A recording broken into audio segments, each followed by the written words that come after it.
ಪರಮಾರ್ಥ ಚಿಂತಾಮಣಿಯಲ್ಲಿ 5 ಹೆಗ್ಗುರುತುಗಳನ್ನು ಚರ್ಚೆ ಮಾಡ್ತಾ ಇದ್ದೀವಿ. ಅದರಲ್ಲಿ 5ನೆಯ ಹೆಗ್ಗುರುತು ಏನೆಂದರೆ ವ್ಯಾಪಕ ಯುಕ್ತಿ. ಅವಸ್ಥೆಗಳನ್ನು ವಿಚಾರ ಮಾಡುವಾಗ ವ್ಯಾಪಕ ಯುಕ್ತಿ ಇರಬೇಕು. ಇದಕ್ಕೆ ಸ್ವಾಮೀಜಿ ಏನು ಹೇಳಿದರೆಂದರೆ, ಈ ವ್ಯಾಪಕ ಯುಕ್ತಿ ಏನೆಂಬುದು ಮುಂದೆ ಮುಂದೆ ಆ ಯುಕ್ತಿಗಳನ್ನು ತಂದಾಗ ನಿಮಗೆ ಗೊತ್ತಾಗ್ತದೆ. ಅನೇಕ ಯುಕ್ತಿಗಳಿವೆ. ಒಂದು ಮಾತ್ರ ಉದಾಹರಣೆಯಾಗಿ ಹೇಳ್ತೀನಿ ಎಂದು ಸ್ವಾಮೀಜಿ ಒಂದು ಉದಾಹರಣೆ ಕೊಟ್ಟರು. 2 ಉದಾಹರಣೆಗಳನ್ನು ಕೊಟ್ಟರು. ಮೊದಲನೆಯದು ನೋಡಿ,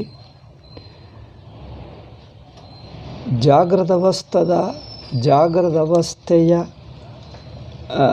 ನಿಯಮಗಳು ಕೆಲವು ಇರುತ್ತವೆ. ಕನಸಿನ ಅವಸ್ಥೆಗೆ ಅಂದರೆ ಅವಸ್ಥೆ ಒಳಗಿನ ಪದಾರ್ಥಗಳಿಗೆ ಕೆಲವು ನಿಯಮಗಳಿರುತ್ತವೆ. ಆ ನಿಯಮಗಳು ಆಯಾ ಅವಸ್ಥೆಗೆ ಹೊಂದುತ್ತವೆ.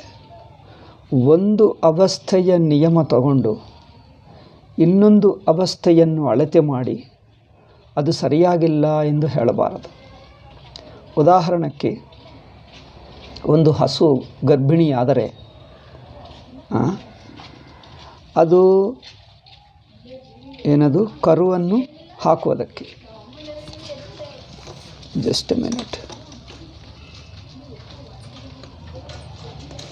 ಕರುವನ್ನು ಹಾಕುವುದಕ್ಕೆ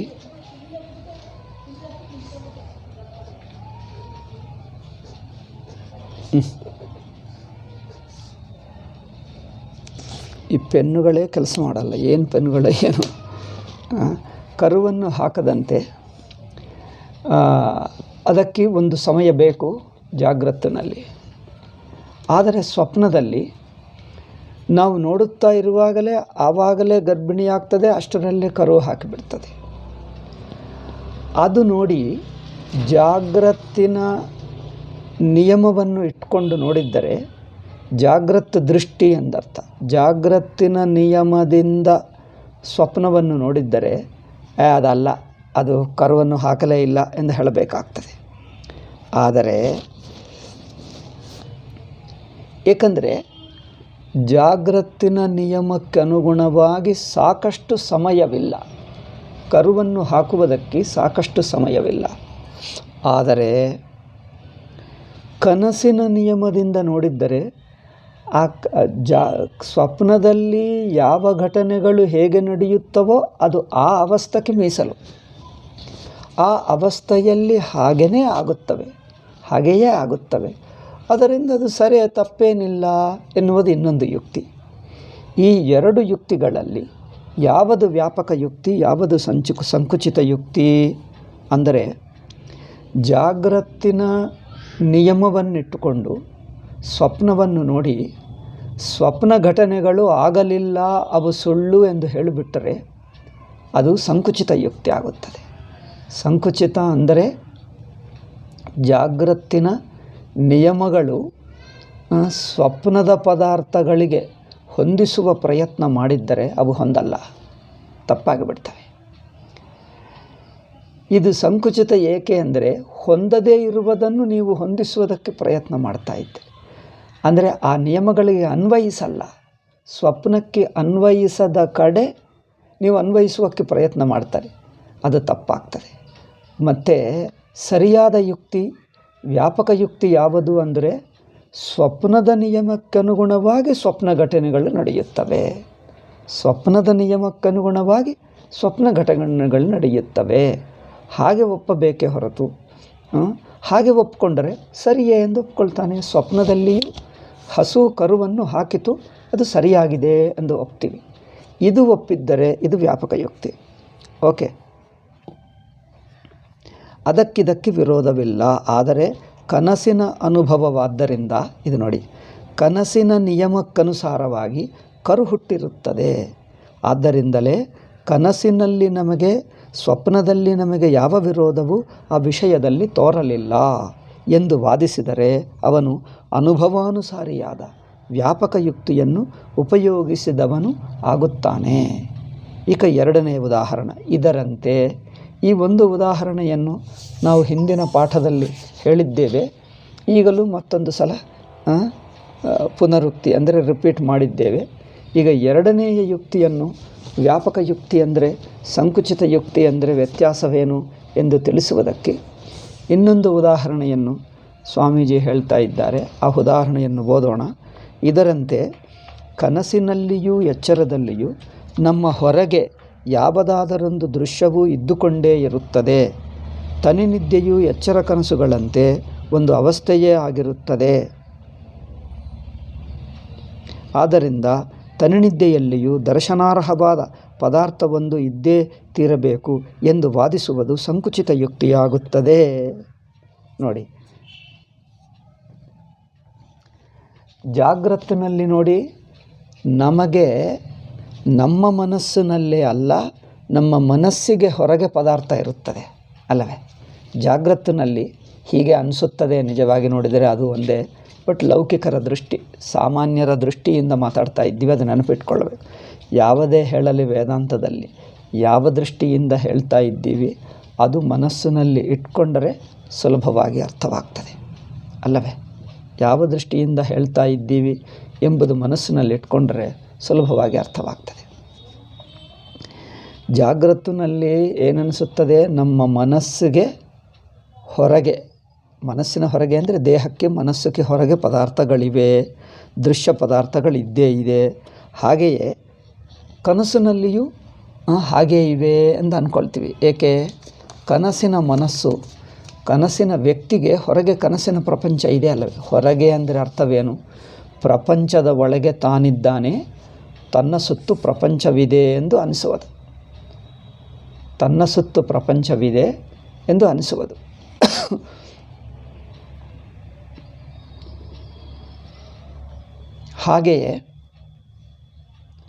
ಹಾಗೆಯೇ ಇದು ಈ ದೃಷ್ಟ್ಯ ಅಂದರೆ ಎಚ್ಚರದಲ್ಲಿ, ಜಾಗ್ರತ್ತಿನಲ್ಲಿ ನಾವು ಜಾಗ್ರತ್ ಪ್ರಪಂಚ ಒಳಗೆ ಇದ್ದೇವೆ, ನನ್ನ ಸುತ್ತು ಪ್ರಪಂಚ ಇದೆ, ನನಗಿಂತ ಹೊರಗೆ ಇದೆ. ಸ್ವಪ್ನ ಪ್ರಪಂಚವೂ ಹಾಗಿದೆ ಎಂದು ಹೇಳಬಹುದಾ? ಕನಸಿನಲ್ಲಿಯೂ ಎಚ್ಚರದಲ್ಲಿಯೂ ನಮ್ಮ ಹೊರಗೆ ಯಾವುದಾದರೊಂದು ದೃಶ್ಯವೂ ಇದ್ದುಕೊಂಡೇ ಇರುತ್ತದೆ, ಅಂದರೆ ನಮಗಿಂತ ಬೇರೆ. ಹಾಗೆಯೇ ತನಿನಿದ್ದೆಯು ಅಂದರೆ ಸುಷುಪ್ತಿಯು ಎಚ್ಚರ ಕನಸುಗಳಂತೆ ಒಂದು ಅವಸ್ಥೆಯೇ ಆಗಿರುತ್ತದೆ. ತನಿನಿದ್ದೆಯೂ ಹಾಗೆ ಎಚ್ಚರ ಕನಸುಗಳ ಹಾಗೆಯೇ ಅದು ಒಂದು ಅವಸ್ಥೆ ಎಂದು ತಿಳ್ಕೊಂಡು ಬಿಟ್ಟರೆ ಅದು ತಪ್ಪಾಗ್ತದೆ, ಅದು ಸಂಕುಚಿತ ಯುಕ್ತಿ ಆಗುತ್ತದೆ. ಆದ್ದರಿಂದ ತನಿನಿದ್ದೆಯಲ್ಲಿಯೂ ದರ್ಶನಾರ್ಹವಾದ ಪದಾರ್ಥ ಒಂದು ಇದ್ದೇ ತೀರಬೇಕು. ಕನಸಿನಲ್ಲಿ, ಜಾಗ್ರತ್ತಿನಲ್ಲಿ ನಮಗಿಂತ ಹೊರಗೆ ಪದಾರ್ಥಗಳು ಇರುವ ಹಾಗೆ ಸುಷುಪ್ತಿಯೂ ಒಂದು ಅವಸ್ಥೆ ಆಗುವುದರಿಂದ ಅಲ್ಲಿಯೂ ಒಂದು ಪದಾರ್ಥವಿದ್ದಿರಬೇಕು ಅಂದರೆ ಅದು ಅನುಭವ ಹೇಳ್ತಾ ಇದೆ. ಸುಷುಪ್ತಿಯನ್ನು ಅವಸ್ಥಾ ಎಂದು ಹೇಳಿಕೊಂಡು ಜಾಗ್ರತ್ತಿನಲ್ಲಿ ನಮಗಿಂತ ಹೊರಗೆ ಪದಾರ್ಥಗಳು ಹೇಗೆ ಇರುತ್ತವೋ ಸುಷುಪ್ತಿಯಲ್ಲಿಯೂ ಒಂದು ಇರಬೇಕು ಎಂದು ಹೇಳಿದರೆ ಇದು ನಿಜವಾಗಿ ಶುಷ್ಕ ತರ್ಕ. ಇದು ನಿಜವಾಗಿ ಶುಷ್ಕ ತರ್ಕ ಆಗುತ್ತದೆ ಅಲ್ಲವೇ? ಒಂದು ದ್ವಾರ ಇರುತ್ತದೆ ನೋಡಿ, ಬಾಗಿಲು ಹೇಗಿರುತ್ತದೆ? ಬಾಗಿಲಿಗೆ ಎರಡು ಏನಿರುತ್ತವೆ? ಎರಡು ಶಟ್ಟರ್ಸ್. ಅರ್ಧ ಬಾಗಿಲು ಮುಚ್ಚಿದ್ದರೆ ಇನ್ನೊಂದು ಅರ್ಧ ಬಾಗಿಲು ತೆಗೆದಿದೆ ಎಂದರ್ಥ ಅಲ್ಲವೇ? ತರ್ಕ ಏನು ಮಾಡ್ತೀವಿ?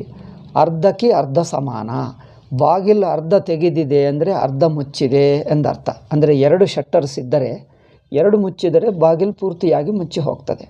ಅದರಲ್ಲಿ ಒಂದೇ ಮುಚ್ಚಿದ್ದೀವಿ, ಒಂದು ತೆಗೆದಿಟ್ಟಿದ್ದೀವಿ. ಹೀಗೆ ಆವಾಗ ಏನಾಗ್ತದೆ? ಒಂದು ತೆಗೆದಿಟ್ಟರೆ ಒಂದು ಮುಚ್ಚಿದ್ದರೆ ಏನಾಗುತ್ತದೆ ಅರ್ಥ? ಅರ್ಧ ಬಾಗಿಲು ತೆಗೆದಿದ್ದರೆ ಅರ್ಧ ಮುಚ್ಚಿದ ಬಾಗಿಲಿಗೆ ಸಮಾನ ಎಂದು ಹೇಳ್ತೀವಿ. ಇದೇ ತರ್ಕದಿಂದ ಪೂರ್ತಿ ಮುಚ್ಚಿರುವ ಬಾಗಿಲು ಪೂರ್ತಿ ತೆಗೆದಿರುವಕ್ಕೆ ಸಮಾನ ಎಂದು ಹೇಳಿದ್ದರೆ ಈ ಯುಕ್ತಿಯನ್ನು ಏನು ಹೇಳಬೇಕು? ಇದು ಶುಷ್ಕ ತರ್ಕ ಅಲ್ಲವೇ? ಶುಷ್ಕ ತರ್ಕನೇ ಆಗುತ್ತದೆ. ಇನ್ನೊಂದು ಹೇಳ್ತೀನಿ ನೋಡಿ. 1 ನಿಮಿಷಕ್ಕೆ 1 ಬಾಳೆಹಣ್ಣು ತಿನ್ನುತ್ತಾನೆ. 1 ನಿಮಿಷದಲ್ಲಿ 1 ಬಾಳೆಹಣ್ಣು ತಿಂತಾನೆ ಒಬ್ಬನು. 1 ಅಲ್ಲ 2 ನಿಮಿಷ ಇಟ್ಕೊಳ್ಳೋಣ. 2 ನಿಮಿಷದಲ್ಲಿ ಒಂದು ಬಾಳೆಹಣ್ಣು ತಿನ್ನುತ್ತಾನೆ. ಆದರೆ ಅರ್ಧ ಗಂಟೆಗೆ ಎಷ್ಟು ತಿಂತಾನೆ? 15 ತಿಂತಾನ? ಅಥವಾ 1 ಗಂಟೆಗೆ ಎಷ್ಟು ತಿಂತಾನೆ? 30 ತಿಂತಾನ?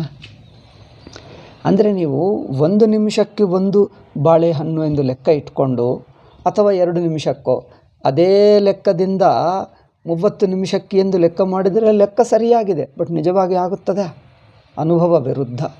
ಅನುಭವ ವಿರುದ್ಧವಾದ ತರ್ಕವನ್ನು ಸಂಕುಚಿತ ತರ್ಕ ಎಂದು ಹೇಳ್ತೀವಿ.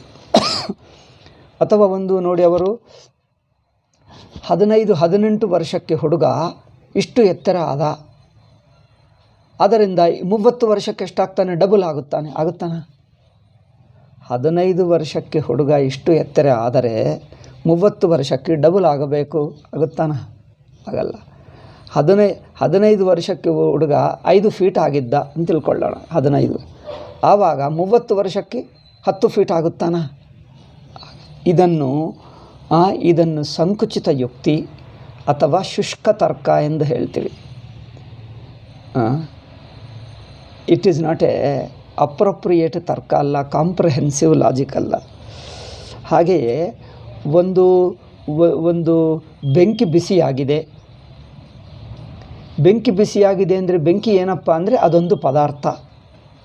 ಹಾಗೆಯೇ ಕಲ್ಲು ಒಂದು ಪದಾರ್ಥ ಆಗುವುದರಿಂದ ಅದು ಬಿಸಿಯಾಗಿರಬೇಕು ಅಂದರೆ ಅದೇನರ್ಥ? ಬೆಂಕಿ ಒಂದು ಪದಾರ್ಥ ನಿಜ, ಒಂದು ಪದಾರ್ಥ ಬಿಸಿಯಾಗಿದ್ದರೆ ಇನ್ನೊಂದು ಪದಾರ್ಥವಾಗುವುದರಿಂದ ಬಿಸಿಯಾಗಿರಬೇಕು ಎಂದು ಮಾಡಿಬಿಟ್ರೆ ಶುಷ್ಕ ಆಗುತ್ತೆ. ಪದಾರ್ಥ ಆಗಿರುವ ಮಾತ್ರದಿಂದ ಬಿಸಿಯಾಗಿರಬೇಕೆಂಬ ನಿಯಮ ಇಲ್ಲ. ಇದು ಪದಾರ್ಥ ಆಗುವುದರಿಂದ ಅದು ಬಿಸಿಯಾಗಬೇಕು, ಏಕೆಂದರೆ ಇದೊಂದು ಬಿಸಿ ಆಯಿತಲ್ಲ ಅಂದರೆ ಹಾಗೆ ಹೊಂದಲ್ಲ. ಒಬ್ಬನು ಹೇಳ್ತಾ, ನಾನೊಬ್ಬ ಶೇವಿಂಗ್ ಮಾಡಿಸ್ಕೊಳ್ತಿದ್ದೆ ಎಲ್ಲೋ ಒಂದು ಕಡೆ, ಒಂದು ಆಶ್ರಮ ಪಕ್ಕಕ್ಕೆ ಒಬ್ಬರು ಅಲ್ಲೇನೋ ಒಬ್ಬರು ಇತ್ತು ಸ್ವಲ್ಪ ದೂರದಲ್ಲೇ. ಆ ಬಾರ್ಬರ್ ಬಂದು ಶೇವಿಂಗ್ ಮಾಡುವಾಗ ನಿಮಗೆ ಹೇಳ್ತಾನೆ, ನಿಮಗೆ ವಯಸ್ಸು ಎಷ್ಟಿದೆ? ನಿಮಗೆ 70 ಇದೆಯಾ ಎಂದು ಹೇಳ್ತಾನೆ. ನಾನು ಹೇಳಿದ್ದೀನಿ, ಇದೇನಪ್ಪ, ನಾನು 45 ಇದ್ದೇನೆ, ನಿನಗೆ 70 ಕಂಡು ಬರ್ತಾ? ಅಷ್ಟು ವ್ಯತ್ಯಾಸ? ಒಂದು 5 ವರ್ಷ 4 ವರ್ಷ ಹಿಂದೆ ಮುಂದೆ ಆಗಬಹುದು. 45 ಇರುವವನಿಗೆ 70 ಆಗುತ್ತಾನ? ಅದೇನು ಲೆಕ್ಕ? ನಿಮಗೆ ಹಾಗೆ ಕಂಡು ಬರ್ತಾ ಇದ್ದೇನಾ ಅಂದು ನಾನು ಹೇಳಿದೆ. ಅವನೇನು ಹೇಳ್ತಾನೆ, ಅಲ್ಲಿ ಪಕ್ಕ ಮನೆ ಇದ್ದಾರೆ, ಅವರ ಯಜಮಾನರು, ಅವರಿಗೆ ನಾನು ಬಂದು ಮಾಡ್ತೀನಿ, ಕ್ಷೌರ ಮಾಡ್ತೀನಿ, ಅವ್ರಿಗೆ 70 ವರ್ಷ ಇದೆ, ಅದರಿಂದ ನಿಮ್ಮನ್ನು ಕೇಳಿದೆ ಅಂದೇನೆ. ಏನಪ್ಪ, ಒಬ್ಬರಿಗೆ 70 ಇದ್ದರೆ ಇನ್ನೊಬ್ಬರಿಗೆ 70 ಇರಬೇಕು ಎಂದು ನಿಯಮನ? ಅದು ಏನು logic? Then I understood that fellow has got ಅವರಿಗೆ ಏಜ್ ಎಸ್ಟಿಮೇಷನ್ ಗೊತ್ತಾಗಲ್ಲ. ಯಾರೋ ನೋಡಿದ್ದರೂ ಸುಮ್ಮನೆ ಸ್ವಲ್ಪ ಹೆಚ್ಚು ಕಡಿಮೆ ಆಗಬಹುದು, ಅಷ್ಟು ವ್ಯತ್ಯಾಸ ಮಾಡ್ತಾ ಇದ್ದಾನಂದರೆ is just incapable of guessing anybody's age. ಯಾರ ವಯಸ್ಸನ್ನು ಅವರು ಊಹಿಸ್ಕೊಳ್ಳೋಕ್ಕೆ ಆಗ್ತಾನೇ ಇಲ್ಲ. 45 ಇರುವವನು 70 ಎಂದು ಹೇಳಿದರೆ ಆಶ್ಚರ್ಯ. ನಿಮಗೆ 70 ವಯಸ್ಸಾ ಎಂದು ಕೇಳ್ತಾನೆ. ನಾನು ಹೇಳಿದ್ದೀನಿ, ಆಯ್ತಪ್ಪ 70 ಅನ್ಕೋ, ಏನಿದೆ, ಎಷ್ಟೋ ವಯಸ್ಸು, ಯಾವುದೋ ಒಂದು ವಯಸ್ಸು. ಈಗಲ್ಲದಿದ್ದರೆ 4 ದಿವಸ ಆದರೆ 70 ಆಗ್ತೀನಿ, ಇನ್ನೊಂದು 30 ವರ್ಷ ನಂತರ 70 ಆಗ್ತೀನಿ. ಆಯಿತು 70 ಹೇಳ್ಕೊ ಅಂದೆ. ಅವರು ಆಯಿತು ಎಂದು ಹೇಳ್ದ. ಅವನು ಅಷ್ಟು ಮೂರ್ಖ. ಆಯಿತು 70 ಒಪ್ಕೊಳ್ತೀನಿ.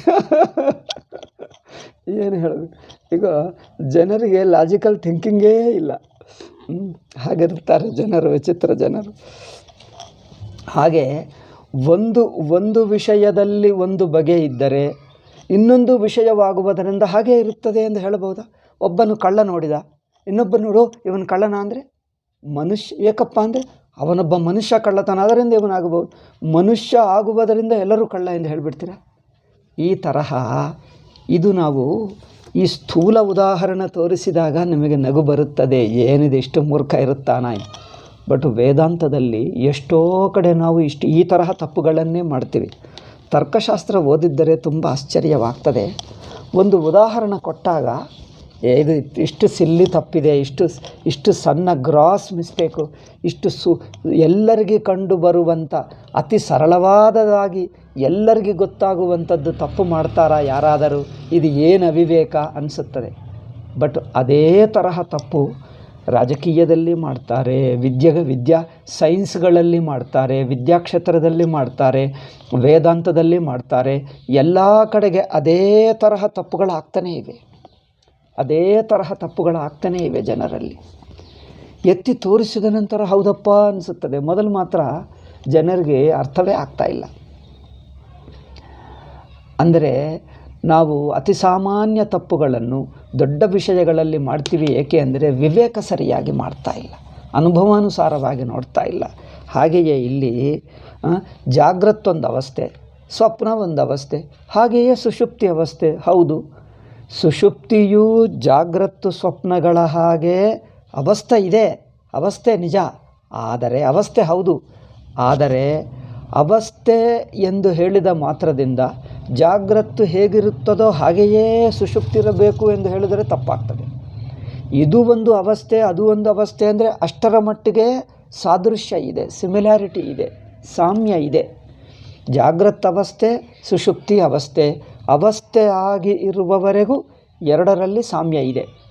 ಅವಸ್ಥೆ ಎರಡೂ ಸಮಾನವಾಗಿ ಅವಸ್ಥೆಗಳಾಗುವುದರಿಂದ ಜಾಗ್ರತ್ತಿನಲ್ಲಿ ಪದಾರ್ಥಗಳು ಹೇಗಿವೆಯೋ ಸುಷುಪ್ತಿಯಲ್ಲೂ ಇವೆ ಎಂದು ಹೇಳಿದರೆ ಇದು ತಪ್ಪಾಗಿಬಿಡ್ತದೆ ನೋಡಿ. ಅಂದರೆ ಒಂದು ಅಂಶ ನೋಡಿಕೊಂಡು ಇನ್ನೊಂದು ಅಂಶವನ್ನು ನಾವು ಅದು ಹೊಂದದಿದ್ದರೂ ಊಹಿಸಿಬಿಡುವುದು ಶುಷ್ಕ ತರ್ಕ ಅಥವಾ ಸಂಕುಚಿತ ತರ್ಕ ಆಗುತ್ತದೆ. ಇನ್ನೊಂದು ಉದಾಹರಣೆ ಹೇಳ್ತೀನಿ. ಇದೆಲ್ಲ ನಾವು ಕಲಿಯುವಾಗ ಹೇಳುತ್ತಿದ್ದರು. ಅಂದರೇನು, ಒಂದು ಲೋಟದಲ್ಲಿ ಅರ್ಧನೇ ಹಾಲಿನಿಂದ ತುಂಬಿದೆ. ಹಾಲೋ ಕಾಫಿಯೋ ಯಾವುದೋ, ಈ ಕಾಲದಲ್ಲಿ ಕಾಫಿ ಹೆಚ್ಚು ಕುಡಿಯುತ್ತಾರಲ್ಲ ದಾಕ್ಷಿಣಾತ್ಯರು. ಆಯಿತು, ಕಾಫಿ ಹೇಳೋಣ. ಇಲ್ಲಿ ಕನ್ನಡಿಗರು ಕಾಫಿ ಹೆಚ್ಚು ಕುಡಿಯುತ್ತಾರೆ. ಸೊ ಕಾಫಿಯಿಂದ ಅರ್ಧ ಲೋಟ ತುಂಬಿದೆ. ಅರ್ಧ ಲೋಟ ಕಾಫಿಯಿಂದ ತುಂಬಿದೆ ಅಂದರೆ ಅರ್ಥವೇನು? ಅರ್ಧ ಲೋಟ ಖಾಲಿ ಇದೆ. ಅರ್ಧ ತುಂಬಿರುವ ಲೋಟ ಅರ್ಧ ಖಾಲಿ ಲೋಟಕ್ಕೆ ಸಮಾನ. ನೋಡಿ ತರ್ಕ ನೋಡಿ, ಅರ್ಧ ತುಂಬಿರುವ ಲೋಟ ಅರ್ಧ ಖಾಲಿಗೆ ಸಮಾನ. ಅರ್ಧ ತುಂಬಿದೆ ಅಂದರೆ ಅರ್ಧ ಖಾಲಿಯಿಂದ ಆಯ್ತಲ್ಲ ಹಾಗೆ. ಆದರೆ ಪೂರ್ತಿ ತುಂಬಿರುವ ಲೋಟ ಅಂದರೆ ಪೂರ್ತಿ ಖಾಲಿ ಇರುವಕ್ಕೆ ಸಮಾನ ಹೇಳಬಹುದಾ? ಅದೇನಪ್ಪ, ಅರ್ಧ ರೂಪಾಯಿಗೆ ಅರ್ಧ ಕಿಲೋ ಕೊಟ್ಟರೆ 1 ರೂಪಾಯಿಗೆ ಪೂರ್ತಿ ಕಿಲೋ ಕೊಡ್ತಾರೆ. ಅರ್ಧ ರೂಪಾಯಿಗೆ ಅರ್ಧ ಕಿಲೋ, ಅರ್ಧ ರೂಪಾಯಿಗೆ ಅರ್ಧ ಕಿಲೋ ಕೊಟ್ಟರೆ ಪೂರ್ತಿ ರೂಪಾಯಿಗೆ ಪೂರ್ತಿ ಕಿಲೋ ಬರಬೇಕು. ಅದೇ ಲೆಕ್ಕ ಅಲ್ಲವೇ? ಹಾಗೆ ಅರ್ಧ ತುಂಬಿರುವ ಲೋಟ ಅರ್ಧ ಖಾಲಿ ಲೋಟಕ್ಕೆ ಸಮಾನ. ಅಂದರೆ ಪೂರ್ತಿ ಖಾಲಿ ಲೋಟ ಪೂರ್ತಿ ತುಂಬಿರುವ ಲೋಟಕ್ಕೆ ಸಮಾನ. ಹಾಗಂದು ಅವರು ಮೊದಲು ಅರ್ಧ ಕಾಫಿ ಕೊಟ್ಟರು, ಅರ್ಧ ಖಾಲಿ ಇದೆ. ಹಾಗೆ ಪೂರ್ತಿ ಖಾಲಿ ಲೋಟ ಕೊಟ್ಟರು, ಈಗ ಪೂರ್ತಿ ಲೋಟ ತುಂಬಿತು ಎಂದು ತಗೊಳ್ತಾನ ಅವನು? ಹೊಂದಲ್ಲ. ಏಕೆ? ಅದು ಅನುಭವ ವಿರುದ್ಧ. ಇದು ಶುಷ್ಕ ತರ್ಕ ಅಥವಾ ಸಂಕುಚಿತ ತರ್ಕ ಹೇಳ್ತೀವಿ. ಈ ತರ್ಕಗಳನ್ನು ಬಳಸಬಾರದು. ಈ ತರ್ಕದಿಂದ ಪ್ರಯೋಜನವಿಲ್ಲ. ಏಕೆ? ತರ್ಕಗಳೇ ತಪ್ಪು. ಆದ್ದರಿಂದ ವ್ಯಾಪಕ ಯುಕ್ತಿ ಇರಬೇಕು. ವ್ಯಾಪಕ ಯುಕ್ತಿ ಅಂದರೆ ಅನುಭವಾನುಸಾರವಾಗಿ ಯುಕ್ತಿ ಯಾವುದು? ಅರ್ಧ ಲೋಟ ಖಾಲಿ ಇದ್ದರೆ ಅರ್ಧ ತುಂಬಿದೆ ಎಂದ ಅರ್ಥ ಸರಿಯಾಗಿದೆ. ಆದರೆ ಪೂರ್ತಿ ಖಾಲಿ ಲೋಟ ಆಗುವುದರಿಂದ ಪೂರ್ತಿ ತುಂಬಿದೆ ಅಂದರೆ ಇದು ಹೊಂದಲ್ಲ. ಅದೇನಪ್ಪ, ಅರ್ಧಕ್ಕೆ ಅರ್ಧ, ಫುಲ್ಗೆ ಫುಲ್. ಇನ್ನೇನು? ಅರ್ಧ ರೂಪಾಯಿಗೆ ಅರ್ಧ ಕಿಲೋ ಬಂದರೆ ಪೂರ್ತಿ ರೂಪಾಯಿಗೆ ಪೂರ್ತಿ ಕಿಲೋ ಬರಬೇಕು ಅಲ್ಲವೇ? ಅದು ಹೊಂದಲ್ಲಪ್ಪ. ಆ ಲಾಜಿಕ್ ಇಲ್ಲಿ ತರಕ್ಕಾಗಲ್ಲ. ಏಕೆ? ಅನುಭವ ವಿರುದ್ಧವಾಗಿದೆ. ತನಿನಿದ್ದೆಯು ಎಚ್ಚರ ಕನಸುಗಳಂತೆ ಒಂದು ಅವಸ್ಥೆಯೇ ಆಗಿರುತ್ತದೆ. ತನಿನಿದ್ದೆಯಲ್ಲಿಯೂ ದರ್ಶನಾರ್ಹವಾದ ಪದಾರ್ಥವೊಂದು ಇದ್ದೇ ತೀರಬೇಕು ಎಂದು ವಾದಿಸುವುದು ಸಂಕುಚಿತ ಯುಕ್ತಿಯಾಗಿರುತ್ತದೆ ಆಗುತ್ತದೆ. ಈಗ 3ನೆಯ ಉದಾಹರಣೆ ಸ್ವಾಮೀಜಿ ಇನ್ನೊಂದು ಹೇಳ್ತಾ ಇದ್ದಾರೆ. ಎಚ್ಚರ ಕನಸುಗಳಲ್ಲಿ ದೃಶ್ಯವು ಗೋಚರವಾಗುವುದರಿಂದಲೂ ತನಿನಿದ್ದೆಯಲ್ಲಿ ಯಾರಿಬ್ಬರಿಗೂ ಏನೂ ಗೋಚರವಾಗದಿರುವುದರಿಂದಲೂ ತನಿನಿದ್ದೆಯಲ್ಲಿ ದೃಶ್ಯವಿಲ್ಲವೆಂಬುದೇ ಸರಿ. ಇದು ಪೂರ್ಣ ದೃಷ್ಟಿ ಅಂದ್ರೇನು?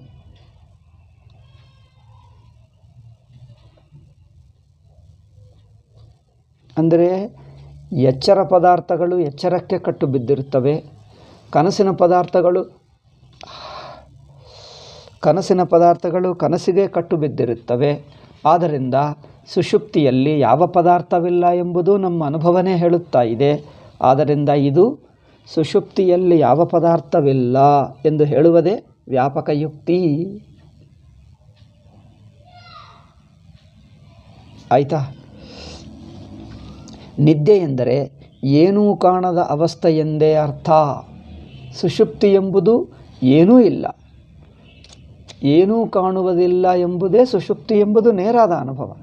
ನೇರಾದ ಅನುಭವವನ್ನು ಪಕ್ಕಕ್ಕಿಟ್ಟು ಇನ್ನೊಂದು ಅವಸ್ಥೆಯಿಂದ ಹೋಲಿಸಿ ಇದು ಒಂದು ಅವಸ್ಥೆ ಆಗುವುದರಿಂದ ಅದರ ಹಾಗೆ ಇರಬೇಕು ಅಂದರೆ ಅದೇನಪ್ಪ? ಒಂದು ಅವಸ್ಥೆ ಎಂದು ಹೇಳುವ ಮಾತ್ರದಿಂದ ಇನ್ನೊಂದು ಅವಸ್ಥೆ ಜೊತೆಗೆ ಹೋಲಿಸಿಕೊಂಡು ಅದರ ಹಾಗಿರಬೇಕು ಎಂದು ಆಗ್ರಹ ಮಾಡುವುದು ಶುಷ್ಕ ತರ್ಕ.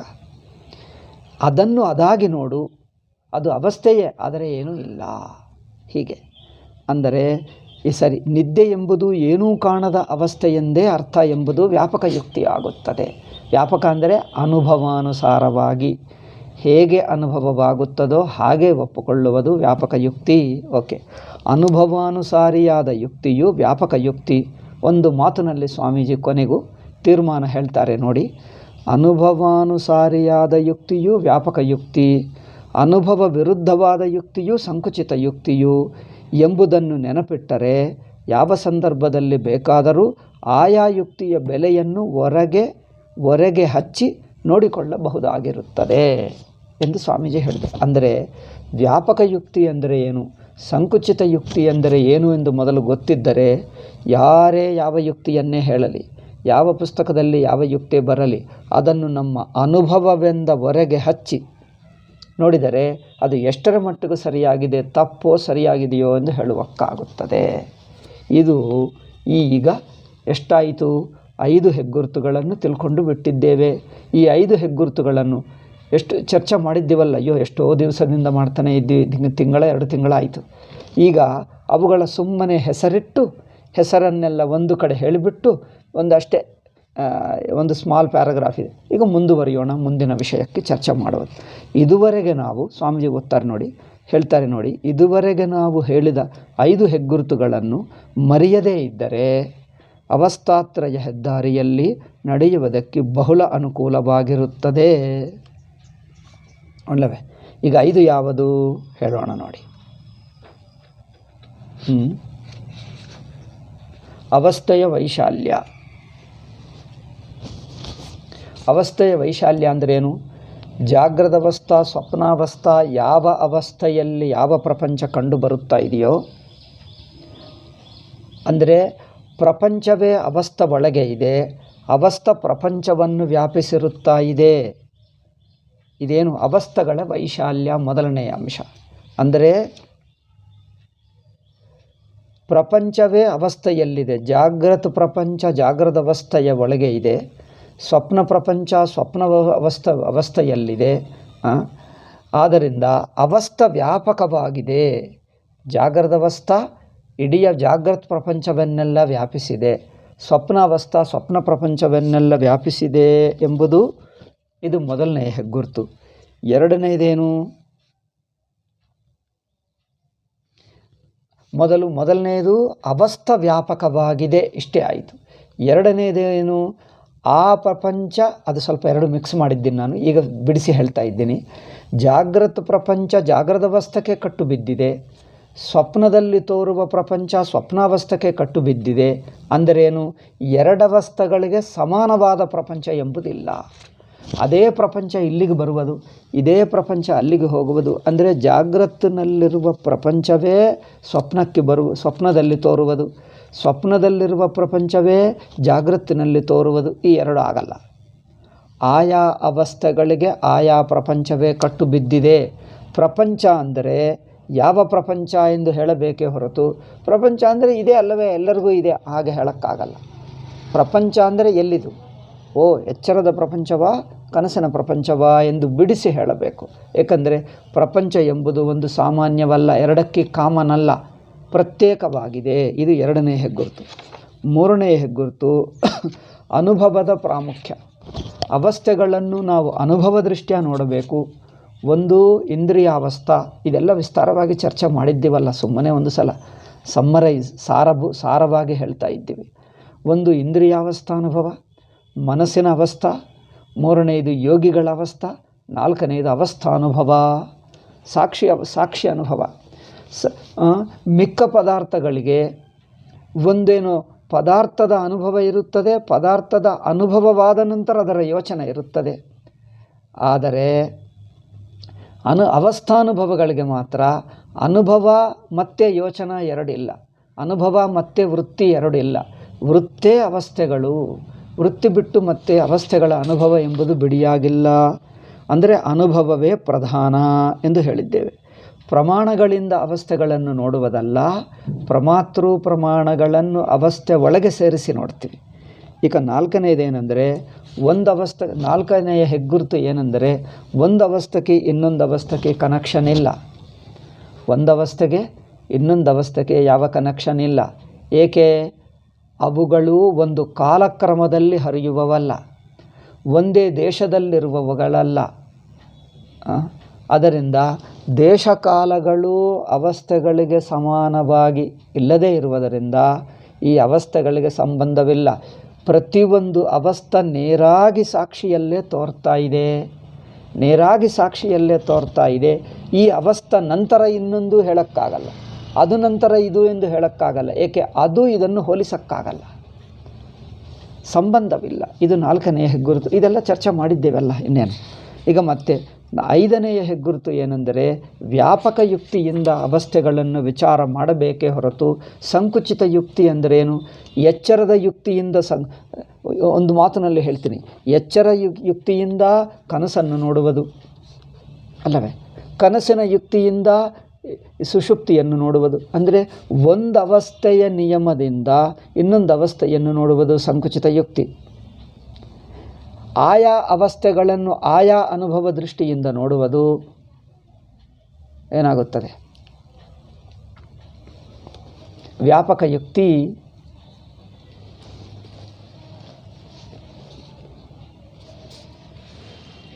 ಆಯಿತಾ? ಹೀಗೆ ಮಾರ್ಗವನ್ನು ಅನುಸರಿಸಿ, ಈ ಮಾರ್ಗವನ್ನು ಅನುಸರಿಸಿ ವೇದಾಂತಿಗಳು ಮಾಡಿಕೊಂಡಿರುವ ಎಲ್ಲ ಬಗೆಯಿಂದಲೂ ತೃಪ್ತಿಕರವಾದ ಸಿದ್ಧಾಂತವನ್ನು ಈ ಮಾರ್ಗದ ಗುಟ್ಟನ್ನರಿಯದೇ ಇತರವಾದಿಗಳು ಇವರ ಅಷ್ಟೇ. ಇದು ಸರಿಯಾದ ವೇದಾಂತಿಗಳು ಅವಸ್ಥೆಗಳನ್ನು ವಿಚಾರ ಮಾಡುವಾಗ ಈ 5 ಹೆಗ್ಗುರುತುಗಳನ್ನು ಇಟ್ಕೊಂಡು ಇದಕ್ಕೆ ಅನುಗುಣವಾಗಿ ವಿಚಾರ ಮಾಡ್ತಾರೆ. ಇದು ಗೊತ್ತಿಲ್ಲದೆ ಇರುವುದರಿಂದ ತಮ್ಮ ಏನೋ ತಪ್ಪು ದೃಷ್ಟಿ ಇಟ್ಕೊಂಡು ನಾವು ಸರಿಯಾಗಿ ನೋಡಲಿಲ್ಲ ಎಂದು ವಿಮರ್ಶೆ ಮಾಡ್ತಾರೆ ಇತರವಾದಿಗಳು. ಅದು ಸರಿಯಾಗಿಲ್ಲ ಎಂದು ಸ್ವಾಮೀಜಿ ಹೇಳ್ತಾ ಇದ್ದಾರೆ. ಈಗ ಮುಂದೆ ಹೋಗೋಣ. ವೇದಾಂತಿ ಅದರಿಂದ ಅವರ ಆಕ್ಷೇಪ ಮಾಡಿದ್ದಕ್ಕೆ ವೇದಾಂತಿಗಳು ಸರಿಯಾದ ಉತ್ತರ ಕೊಡ್ತಾರೆ. ಅವರ ದೃಷ್ಟಿ ತಪ್ಪಿದೆ. ವೇದಾಂತಿಗಳು ಈ 5 ಹೆಗ್ಗುರುತುಗಳನ್ನು ದೃಷ್ಟಿಯಲ್ಲಿಟ್ಕೊಂಡು ಇದಕ್ಕೆ ಅನುಗುಣವಾಗಿ ವಿಚಾರ ಮಾಡ್ತಾ ಇದ್ದಾರೆ. ಈ ದೃಷ್ಟಿಯಿಂದ ನೋಡಿದರೆ ಅವರಿಗೆ ಅರ್ಥವಾಗ್ತದೆ. ತಪ್ಪು ಅನಿಸಿದ್ದರೆ ಅವರದ್ದು ಹೇಗೆ ತಪ್ಪು, ನಾವು ಹೇಳಿದ್ದು ವೇದಾಂತ ಹೇಳಿದ್ದು ಹೇಗೆ ಸರಿಯಾಗಿದೆ ಎಂಬುದು ಅವರಿಗೂ ಎತ್ತಿ ತೋರಿಸಬಹುದು. ಈ 5 ಹೆಗ್ಗುರುತುಗಳನ್ನು ಇಟ್ಕೊಂಡರೆ ಅವರಿಗೆ ನಾವು ಕನ್ವಿನ್ಸ್ ಮಾಡಬಹುದು, ಅವರು ಹೇಳುತ್ತಿರುವ ತಪ್ಪುಗಳನ್ನು ಸರಿ ಮಾಡಬಹುದು. ಆಯಿತಾ? ಈಗ ಮುಂದುವರಿಯೋಣ. ಈಗ ನೆಕ್ಸ್ಟ್ ಪಾಯಿಂಟ್ ಏನೆಂದರೆ ಅವಸ್ಥಾತ್ರಯ ಪ್ರಕ್ರಿಯೆಯಲ್ಲಿ ಆಕ್ಷೇಪ ಸಮಾಧಾನಗಳು. ಇದಿನ್ನೊಂದು ಕಾಂಡನ ಉಪಕಾಂಡ. ಮುಂದಿನ ಉಪಕಾಂಡದಲ್ಲಿ ನಾನು ಹೇಳಿದ್ದೀನಲ್ಲ, ಕಾಂಡ ಉಪಕಾಂಡ ಅಧ್ಯಾಯ. ಈಗ ಮುಂದಿನ ಉಪಕಾಂಡ ಏನೆಂದರೆ ಅವಸ್ಥಾತ್ರಯ ವಿಚಾರವು ಮಾಡಬೇಕು ಮೊದಲಾಯಿತು ಒಂದು ಹೇಳಿದ್ದೇವೆ. ಅಂದರೆ ನಾವು 3 ಅವಸ್ಥೆಗಳನ್ನು ವಿಚಾರ ಮಾಡಬೇಕು, ಒಂದು ಅವಸ್ಥೆಯನ್ನೇ ಮಾಡಿದ್ದರೆ ತತ್ವ ವಿಚಾರವಾಗಲ್ಲ. ಇದು ಫಸ್ಟ್ ಪಾಯಿಂಟ್ ಹೇಳಿದ್ದೇವೆ. ಸೆಕೆಂಡಿಂದ ಏನು, ಅದಕ್ಕಿಂತ ಮುಂಚೆ ಬೇರೆ ಹೇಳಿದ್ದೇವೆ, ಅದು ಸಾಧನ ಅಂಶ, ಅದು ಬಿಡ್ತೀವಿ. ಎರಡನೆಯದೇನೆಂದರೆ ಅವಸ್ಥಾತ್ರಯದ ಹೆಗ್ಗುರುತುಗಳು ಎಂದು 5 ಹೇಳಿದ್ದೇವೆ. ಈಗ ಹೇಳುವುದು, ನಾವು ಹೇಳುವಕ್ಕೆ ಹೊರಟಿರುವುದು ಏನೆಂದರೆ ಈ ಅವಸ್ಥಾತ್ರಯ ಪ್ರಕ್ರಿಯೆ ಮೇಲೆ ಕೆಲವು ಆಕ್ಷೇಪ ಸಮಾಧಾನಗಳು. ಜನರಿಗೆ, ಸಾಧಕರಿಗೆ ಕೆಲವು ಆಕ್ಷೇಪಗಳಿವೆ. ಈ ಆಕ್ಷೇಪಗಳಿಗೆ ಸಮಾಧಾನ ಬಿಟ್ಟು ಹೇಳುವನು. ಇದಾದ ನಂತರ ಇನ್ನೊಂದು ಮುಂದೆ ಹೇಳಲಿದ್ದೀವಿ. ಅದೇನೆಂದರೆ ಈ ಅವಸ್ಥಾತ್ರಯ ಪ್ರಕ್ರಿಯೆಯ ಕೊನೆಯ ತೀರ್ಮಾನಗಳು ಏನು. ಅವಸ್ಥಾತ್ರಯ ಪ್ರಕ್ರಿಯೆಯಿಂದ ವಿಚಾರ ಮಾಡಿದ್ದರೆ ನಮಗೆ ಹೊರಡುವ ತೀರ್ಮಾನಗಳು ಯಾವುವು. ಇಷ್ಟು ಹೇಳಿದ್ದರೆ ಬೇಸಿಕ್ ಅವಸ್ಥಾತ್ರಯ ಕುರಿಚಿನ ಪರಿಚಯವಾಗುತ್ತದೆ. ಈಗ ಆವಾಗ ಇದಾದ ನಂತರ ಈಗ ನಿಜವಾದ ಆಳವಾದ ಚಿಂತನ, ಅವಸ್ಥಾತ್ರಯದ ಆಳವಾದ ಚಿಂತನ ಶುರುವಾಗ್ತದೆ. ಮೊದಲು ಸ್ಥೂಲವಾಗಿ ಅಂದರೇನು? ಸ್ಥೂಲವಾಗಿ ಅಂದರೆ ಮೇಲೆ ಒಂದು ಸರಳವಾದ ಔಟ್ಲೈನ್ಸ್ ಹೇಳ್ತೀವಲ್ಲ, ಹಾಗೆ ರೂಪುರೇಖ ಇದು ತಿಳಿಸಿ ಆವಾಗ ಆಳವಾದ ವಿಚಾರಕ್ಕೆ ಹೊರಡುತ್ತೇವೆ. ಈಗ ಅವಸ್ಥಾತ್ರಯ ಪ್ರಕ್ರಿಯೆ ಕುರಿತಿನ ಆಕ್ಷೇಪಗಳು. ಆಕ್ಷೇಪಗಳಲ್ಲಿ ಮೊದಲು ಆಕ್ಷೇಪ ಹೇಳ್ತಾನೆ. ಇಲ್ಲಿ 6 ಆಕ್ಷೇಪಗಳನ್ನು ಹೇಳ್ತಾರೆ ಸ್ವಾಮೀಜಿ. ಇದು ಯಾವ ಅಧ್ಯಾಯ? 31ನೇ ಅಧ್ಯಾಯ ಪರಮಾರ್ಥ ಚಿಂತಾಮಣಿಯಲ್ಲಿ ಓದ್ತಾ ಇದ್ದೀವಿ. ಇದರಲ್ಲಿ 6 ಆಕ್ಷೇಪಗಳು ಹೇಳಿ ಈಗ ಮುಂದಿನ ಅಧ್ಯಾಯಗಳಲ್ಲಿ 6 ಅಧ್ಯಾಯಗಳಲ್ಲಿ ಒಂದೊಂದು ಅಧ್ಯಾಯಗಳಲ್ಲಿ ಒಂದೊಂದು ಆಕ್ಷೇಪಕ್ಕೆ ಉತ್ತರ ಹೇಳುತ್ತಾ ಹೋಗ್ತಾನೆ. ಈ ಆಕ್ಷೇಪಗಳು ಚೆನ್ನಾಗಿವೆ. ಜನರು ಏಕೋ ಈ 5 ಹೆಗ್ಗುರುತುಗಳನ್ನು ಮನಸ್ಸಿನಲ್ಲಿ ಇಟ್ಕೊಳ್ಳಲ್ಲ, ಸರಿಯಾಗಿ ಅರ್ಥವಾಗ್ತಾ ಇಲ್ಲವೋ ಏನೋ. ಈ ಆಕ್ಷೇಪಗಳು ತುಂಬ ಚೆನ್ನಾಗಿವೆ. ಜನರು ಅವಸ್ಥಾತ್ರಯ ಕುರಿತು ಸಾಮಾನ್ಯವಾಗಿ ಮಾಡುವ ಆಕ್ಷೇಪಗಳನ್ನೆಲ್ಲ ಇದರಲ್ಲಿ ಹೇಳಿಬಿಟ್ಟರು.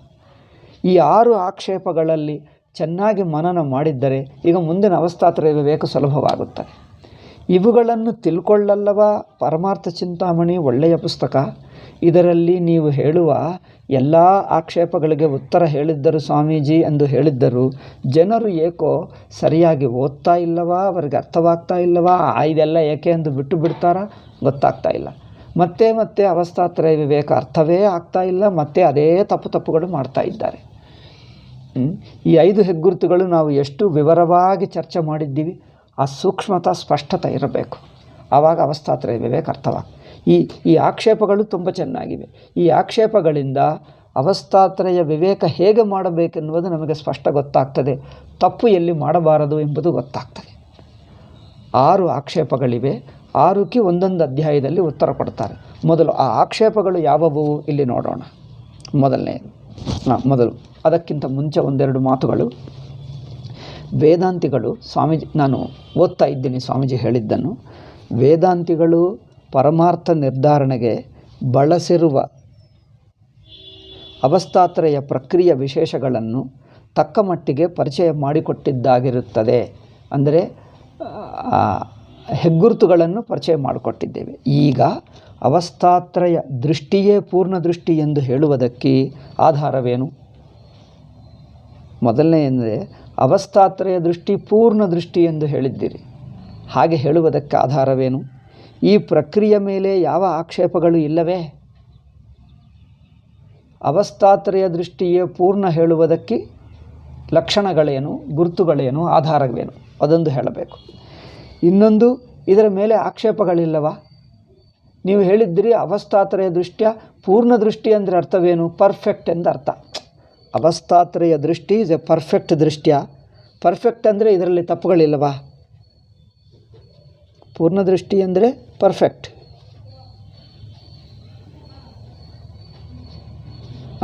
ಆಕ್ಷೇಪಗಳು ಅಂದರೆ ಮಿಸ್ಟೇಕ್ಸ್,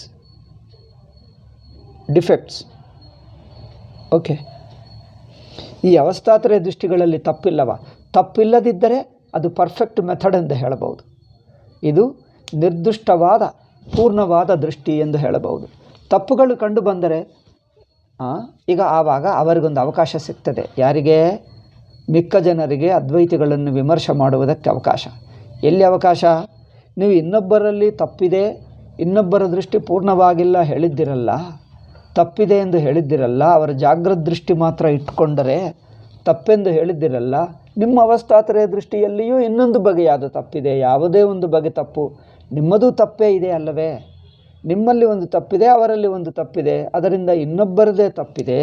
ನಿಮ್ಮ ಅವಸ್ಥಾತ್ರಯ ದೃಷ್ಟಿ ಚೆನ್ನಾಗಿದೆ ಎಂದು ಏಕೆ ಹೇಳಿದ್ದೀರಿ ಎಂದು ಅವರು ನಮ್ಮನ್ನು ಆಕ್ಷೇಪ ಮಾಡುವುದಕ್ಕೆ ಅವಕಾಶ ಸಿಕ್ಕಿದಂತೆ ಆಗುತ್ತದೆ.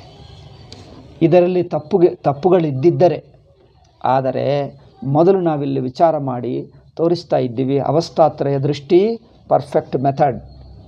ಪರ್ಫೆಕ್ಟ್ ಮೆಥಡ್ ಅಂದರೆ ಇದರಲ್ಲೀಗ ಇನ್ನೇನು ತಪ್ಪುಗಳಿಲ್ಲವಾ? ಡಿಫೆಕ್ಟ್ಸ್ ಇಲ್ಲವಾ? ದೋಷಗಳಿಲ್ಲವಾ? ಇಲ್ಲ ಎಂಬುದನ್ನು ಆಲೋಚಿಸಬೇಕಾಗಿದೆ. ಈಗ ಪ್ರಕ್ರಿಯಾ ಸಾಮಾನ್ಯದ ಮೇಲೆ ಹಾಕಬಹುದಾದ ಕೆಲವು ಮುಖ್ಯ ಆಕ್ಷೇಪಗಳನ್ನು ಪರಿಶೀಲನೆಗೆ ತೆಗೆದುಕೊಳ್ಳುವೆವು.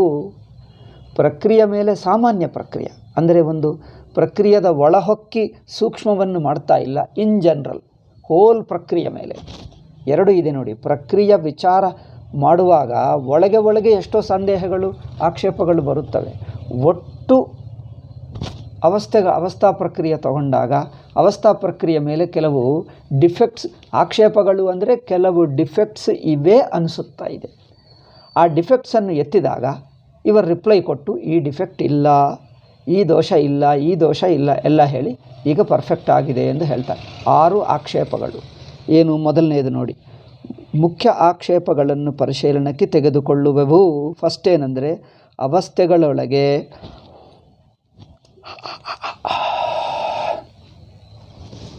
ಮುಖ್ಯವಾಗಿ ಎಚ್ಚರದೊಳಗೆ ಕಾಣುವ ಅದ್ಭುತವಾದ ಪ್ರಪಂಚವನ್ನು ತಿಳಿದ ಮಟ್ಟಿಗಾದರೂ ವಿಚಾರ ಮಾಡದೆ ಅವಸ್ಥೆಗಳನ್ನು ಉಂಡೆಯಾಗಿ ವಿಚಾರ ಮಾಡಿದ್ದರೆ ಸಿಕ್ಕುವುದೇನು?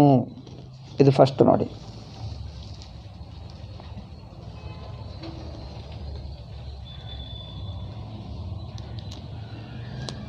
ನಾವು ಮೊದಲನೆಯ ಆಕ್ಷೇಪವೇನು? ಜಾಗೃತವಸ್ಥ ಒಳಗೆ ಯಾವ ಅನುಭವಗಳು ಪದಾರ್ಥಗಳಿವೆಯೋ ಅವುಗಳನ್ನು ವಿಚಾರ ಮಾಡಿದ್ದರೆ ನಿಜವಾಗಿ ಇಡೀ ಎಚ್ಚರಾವಸ್ಥೆ ನಮಗೇನು ಗೊತ್ತಾಗಲ್ಲ. ಜಾಗೃತಾವಸ್ಥೆಯಲ್ಲಿ ಎಷ್ಟು ಪದಾರ್ಥಗಳಿವೆಯೋ ಆ ಇಡೀ ಪ್ರಪಂಚವನ್ನೆಲ್ಲ ವಿಚಾರ ಮಾಡೋಕ್ಕಾಗುತ್ತದೆ? ಪ್ರಪಂಚವೇಕೆ ನಮ್ಮ ಇಡೀ ಹೋಳಿನ ಸ್ಫುರಣೆ ನನಗೆ ಗೊತ್ತಿಲ್ಲ ಅಲ್ಲವೇ? ಇಡೀ ಹೋಳಿನ ಸ್ಫುರಣೆ ಗೊತ್ತಿಲ್ಲ. ಈಗ ಈ ಬಸ್ ಸ್ಟ್ಯಾಂಡು, ರೈಲ್ವೆ ಸ್ಟೇಷನು, ಈಗ ನಮ್ಮ ಹೊಳೆ ದಾರಿ ಗೊತ್ತು. ಹೊಳೆ ದಾರಿ, ಈ ಮಂದಿರ, ಕಾರ್ಯಾಲಯ, ಈ ಹೊಳೆ ನರಸೀಪುರದಲ್ಲೇ ಎಷ್ಟಿದೆಯೋ ಗೊತ್ತಿಲ್ಲ. ಅಂಥದ್ದು ಈ ಜಾಗೃತ ಪ್ರಪಂಚ ನಮಗೇನು ಗೊತ್ತು? ಇಡೀ ಜಾಗೃತ ಪ್ರಪಂಚ ಗೊತ್ತಿಲ್ಲ. ಆದರೂ ಪರವಾಗಿಲ್ಲ, ಎಷ್ಟು ಗೊತ್ತಿದೆಯೋ ಅಷ್ಟು ಜಾಗೃತ ಪ್ರಪಂಚವನ್ನೇ ವಿಚಾರ ಮಾಡಿಕೊಂಡ್ರೆ ಸಾಕು. 3 ಅವಸ್ಥೆಗಳನ್ನು ಉಂಡೆಯಾಗಿ ಒಟ್ಟಾಗಿ ವಿಚಾರ ಮಾಡುವುದರಲ್ಲಿ ಏನು ಪ್ರಯೋಜನ ಎನ್ನುವುದು ಮೊದಲನೇ ಅಬ್ಜೆಕ್ಷನ್. ನೀವು 3 ಅವಸ್ಥೆಗಳು ಸುಮ್ಮನೆ ಆಗ್ರಹ ಮಾಡ್ತಾ ಇದ್ದೀರಿ ಎಂದು ಪೂರ್ವಪಕ್ಷೀಯ ಆಕ್ಷೇಪ. 3 ಅವಸ್ಥೆಗಳೆಂದು ಅಷ್ಟು ಆಗ್ರಹ ಏಕೆ? ನಿಮಗೆ ಹುಚ್ಚಾಗಿ ಹಿಡ್ಕೊಳ್ತಾ ಇದ್ದೀರಿ. 3 ಒಂದು ಮಾಡಬಾರ್ದು, 3 ಮಾಡಬೇಕು. ಏಕೆ ಅಷ್ಟೇಕೆ? ಅಷ್ಟು ಆಗ್ರಹ ಏಕೆ? ಒಂದು ಜಾಗ್ರತೆ ಮಾಡದೆ ಸಾಕಾಗಲ್ಲವಾ? ಏನು ತಪ್ಪು? ಜಾಗ್ರತೆ ಮಾಡ್ತೀವಿ ನಾವು, ತಪ್ಪೇನು ಹೇಳು ಅಲ್ಲವೇ? ಜಾಗ್ರತೆ ಮಾತ್ರ ನಮಗೆ ಏಕೆ? ಜಾಗ್ರತೆ ನಿಜವಾದ ಪ್ರಪಂಚ, ಕನಸೇನು ಕಲ್ಪನಾ, ಸುಷುಪ್ತಿ ಅಂತಾನೆ ನಿದ್ದೆನೇ ಹೋಗ್ತೀವಿ, ಅಲ್ಲಿ ಏನಿಲ್ಲವೇ ಇಲ್ಲ. ನಿದ್ದೆ ಹೋಗುವಾಗ ಏನು ಯೋಚನೆ ಮಾಡ್ತೀವಿ? ನಿದ್ದೆನೇ ಹೋದಾಗ ಏನಾದರೂ ಕೆಲಸ ಇರ್ತದೆ? ಏನಾದರೂ ಸಾಧಿಸ್ತೀವ? ಯಾವ ಕೆಲಸ ನಡೆಯಲ್ಲ, ಸುಮ್ಮನೆ ಮಲ್ಕೊಡ್ತೀವಿ, ಏನು ಕೆಲಸನೇ ಇಲ್ಲ. ಕನಸಿನಲ್ಲಿ ಏನೇನು ನೋಡ್ತೀವಿ, ಆ ನೋಡಿದ್ದೆಲ್ಲ ಸುಳ್ಳು ಕಲ್ಪನೆ. ನಿಜವಾದ ಪ್ರಪಂಚ ಜಾಗೃತಿನಲ್ಲೇ ಇದೆ. ಅಂಥದ್ದು ನಿಜವಾದ ಪ್ರಪಂಚವನ್ನು ವಿಚಾರ ಮಾಡಿದ್ದರೆ ನಿಜವಾದ ತತ್ವ ತಿಳಿಯುತ್ತದೆ. ಏನು ಇಲ್ಲದೆ ಸಲ್ಲದೆ ಕಲ್ಪನವನ್ನು ಊಹಿಸಿಕೊಂಡ್ರೆ ತತ್ವ ತಿಳಿಯುತ್ತದೆ? ಏನಿಲ್ಲದೆ ಸುಷುಪ್ತಿಯಲ್ಲಿ ಹುಡುಕಿದ್ದರೆ ಏನಾದರೂ ಒಂದು ರೂಮ್ ಇದೆ, 3 ರೂಮ್ಗಳಿವೆ. ಒಂದು ರೂಮ್ನಲ್ಲಿ ನಿಜವಾದ ವಸ್ತುಗಳಿವೆ ಅಲ್ಲವೇ? ಮನುಷ್ಯರಿದ್ದಾರೆ, ವಸ್ತುಗಳಿವೆ, ಎಲ್ಲ ಫರ್ನಿಚರ್ ಇದೆ, ಪುಸ್ತಕಗಳಿವೆ, ಲೈಬ್ರರಿ ಇದೆ, ಅಡುಗೆ ಮನೆ ಇದೆ, ಎಲ್ಲ ಇದೆ. ಇನ್ನೊಂದು ರೂಮ್ ಹೇಗಿದೆ? ಇನ್ನೊಂದು ಕೋಣ ಹೇಗಿದೆ? ಅದರಲ್ಲಿ ಏನದು ಒಂದು ಗೋಡೆ ಮೇಲೆ ಚಿತ್ರಗಳಿವೆ, ಎಲ್ಲ ಕಲ್ಪಿತ ಚಿತ್ರಗಳಿವೆ. ಗೋಡೆ ಮೇಲೆ ಚಿತ್ರಗಳಿವೆ, ರೂಮ್ನಲ್ಲಿ ಏನಿಲ್ಲ, ಗೋಡೆ ಮೇಲೆ ಕೆಲವು ಏನೇನೋ ಪೇಂಟಿಂಗ್ ಚಿತ್ರಗಳಿವೆ ಅಷ್ಟೇ. ಈಗ ಇನ್ನೊಂದು ರೂಮ್ ಅಂದರೆ ಏನೂ ಇಲ್ಲ, ಆ ಪೇಂಟಿಂಗ್ ಎಲ್ಲ ವಸ್ತುಗಳೆಲ್ಲ ಸುಮ್ಮನೆ ಖಾಲಿ. ಆದ್ದರಿಂದ ಅವ್ರ ಮನೆಯಲ್ಲಿ ಏನಿದೆ ಹೇಳಪ್ಪ ಅಂದರೆ, ಯಾವ ರೂಮ್ನಲ್ಲಿ ಫರ್ನಿಚರ್ ಇದೆಯೋ, ಪುಸ್ತಕಗಳಿವೆಯೋ, ಅಡುಗೆ ವಸ್ತುಗಳಿವೆಯೋ, ಇನ್ನೇನಿದೆಯೋ ಅವುಗಳನ್ನು ಮಾತ್ರ ಇದೆ ಎಂದು ಹೇಳ್ತೀವೋ. ಇನ್ನೊಂದಿನಲ್ಲಿ ಏನಿಲ್ಲ, ಗೋಡೆ ಮೇಲೆ ಏನೇನೋ ಹಾಕಿದ್ದಾರೆ, ಇನ್ನೊಂದರಲ್ಲಿ ಅದೂ ಇಲ್ಲ. ಆ ಖಾಲಿ ಇರುವ ರೂಮನ್ನು ಏಕೆ ವಿಚಾರ ಮಾಡುವುದು? ಗೋಡೆ ಮೇಲೆ ಏನೋ ಪೇಂಟಿಂಗ್, ಏನೋ ಬರಹಗಳು ಅಲ್ಲ, ಏನೋ ಗೆರೆಗಳನ್ನು ಬರೆದರು. ಆ ರೂಮ್ ಖಾಲಿ ಇದೆಯಲ್ಲ, ಅದರಿಂದ ಏನು ಪ್ರಯೋಜನ? ಅದರಿಂದ ರೂಮ್ ತುಂಬಿದ್ದು ವಸ್ತುಗಳು ಒಂದೇ ರೂಮು, ವಸ್ತುಗಳಿಂದ ತುಂಬಿರುವ ರೂಮು ಒಂದೇ. ಅದೊಂದೇ ಲೆಕ್ಕಕ್ಕೆ ತಗೊಂಡ್ರೆ ಸಾಕು, ಮಿಕ್ಕ ರೂಮ್ನಲ್ಲಿರುವಲ್ವಲ್ಲ. ಇವರ ಮನೆಯಲ್ಲಿ ಏನಿದೆ ಎಂದು ವೆರಿಫೈ ಮಾಡುವುದಕ್ಕೆ, ಶೋಧ ಮಾಡುವುದಕ್ಕೆ ಬಂದಿರುವ ವ್ಯಕ್ತಿ ಮಿಕ್ಕ 2 ರೂಮ್ನಲ್ಲಿ ಏನಿಲ್ಲ ಎಂದು ಸುಮ್ಮನೆ ನೋಡಿ ಬರ್ತಾನೆ, ಏನು ಮಾಡ್ಕೊಳ್ಳಲ್ಲ. ಈಗ ಈ ಒಂದು ರೂಮ್ನಲ್ಲಿರುವ ವಸ್ತುಗಳನ್ನು ಹಿಡ್ಕೊಂಡು ನೋಟ್ಬುಕ್ ಬರ್ಕೊಂಡು ಎಲ್ಲ ಬರ್ಕೊಳ್ತಾನೆ, ಏನೇನು ವಸ್ತುಗಳಿದೆ, ನಿಮಗೆ ಆಸ್ತಿ ಏನಿದೆ ಎಂದು. ಹಾಗೆ ನಾವು ಅಷ್ಟೇ, ಜಾಗೃತಿನಲ್ಲಿ ನಮಗೆ ಎಷ್ಟು ಗೊತ್ತೋ ಅಷ್ಟೇ ವಿಚಾರ ಮಾಡೋಣ. ಕನಸೇನೋ, ಕನಸಿನಲ್ಲಿರುವ ಪದಾರ್ಥಗಳು ಕಲ್ಪಿತ, ವಿಚಾರಕ್ಕೆ ಅದು ಯೋಗ್ಯವಲ್ಲ. ಸುಷುಪ್ತಿಯಲ್ಲಿ ಏನಿಲ್ಲವೇ ಇಲ್ಲ. ಅಂಥದ್ದು ವಿಚಾರ ಮಾಡಿದ್ದರೆ ಏನು ಪ್ರಯೋಜನ? ನಾವು ಜಾಗ್ರತೆ ಮಾಡ್ತೀವಿ, ತಪ್ಪೇನು? ಇದು ಪ್ರಶ್ನೆ. ಇದು ಮೊದಲನೆಯ ಆಕ್ಷೇಪ. ಈ ಮೊದಲನೆಯ ಆಕ್ಷೇಪಕ್ಕೆ ಮೊದಲು ಆಕ್ಷೇಪಗಳೆಲ್ಲ ಹೇಳಿಬಿಡಲಿ ಅಲ್ಲವೇ? ಆಕ್ಷೇಪಗಳೆಲ್ಲ 6 ಆಕ್ಷೇಪಗಳು ಹೇಳಿದ ನಂತರ ಇವುಗಳಿಗೆ ಒಂದೊಂದು ತಗೊಂಡು ಉತ್ತರ ಕೊಡ್ತಾನೆ. ಈಗ 2ನೇ ಆಕ್ಷೇಪ ನೋಡಿ. ನಿಷ್ಪ್ರಯೋಜನವಾಗಿರುವ ಸ್ವಪ್ನ ನಿದ್ರೆಗಳನ್ನು ವಿಚಾರ ಮಾಡದೆ ಎಚ್ಚರ ದೃಷ್ಟಿಯಿಂದಲೇ ಎಲ್ಲವನ್ನೂ ವಿಚಾರ ಮಾಡುವುದರಲ್ಲಿ ಇರುವ ದೋಷವಾದರೇನು? ನೋಡಿ, ಸ್ವಪ್ನದಲ್ಲಿ ಸುಷುಪ್ತಿಯಲ್ಲಿ ಏನಿಲ್ಲ, ನಿಷ್ಪ್ರಯೋಜನ ಅವಸ್ಥೆಗಳೇ ನಿಷ್ಪ್ರಯೋಜನ. ಅದರಿಂದ ಅವುಗಳನ್ನು ವಿಚಾರ ಮಾಡುವುದು ಬಿಟ್ಟು ಬಿಡ್ತೀವಿ.